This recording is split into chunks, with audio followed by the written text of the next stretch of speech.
Le commandant de la police de la sécurité routière, Eugène Wizindavi, met en garde tout propriétaire de moto, de vélo ou de tuk-tuk qui osera violer la nouvelle délimitation de ses moyens de transport. Cette mise en garde a été faite ce 9 mars lors d'une rencontre organisée par la mairie de Bujumbura, à l'endroit des propriétaires de vélos, de motos et de tuk-tuk de la commune urbaine de Muha. Il répondait aux inquiétudes de ces propriétaires qui se demandent comment sera leur déplacement une fois que la nouvelle délimitation entrera en vigueur à partir de ce vendredi 11 mars.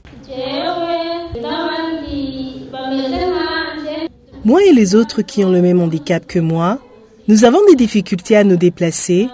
En prenant ces moyens de transport dont vous avez réduit la zone de circulation. Plusieurs quartiers ont des bus qui ne sont pas adaptés à notre état physique. Est-ce que vous êtes souvenu des personnes vivant avec un handicap en prenant cette décision?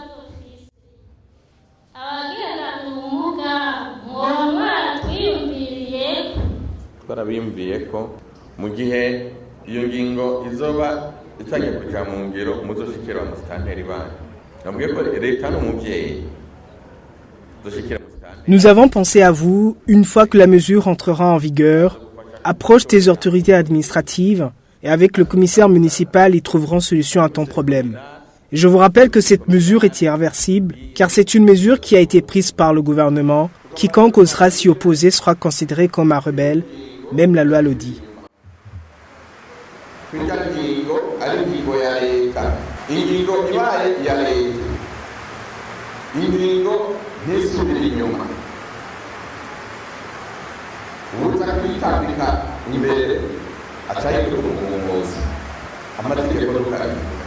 Les propriétaires des motos, vélos et tricycles sont appelés à faire enregistrer ces moyens de transport au niveau de la mairie avant que la nouvelle délimitation n'entre en vigueur. Quiconque sera appréhendé avec un de ces moyens de transport non enregistrés aura à se justifier, a précisé le commandant PCR Eugène Wizindavi. À 2 jours de la mise en application de la nouvelle délimitation de la zone interdite pour les motos, vélos et tricycles, certains propriétaires commencent à délocaliser leurs vélos vers la campagne. Des panneaux de signalisation sont déjà installés dans différentes zones délimitées.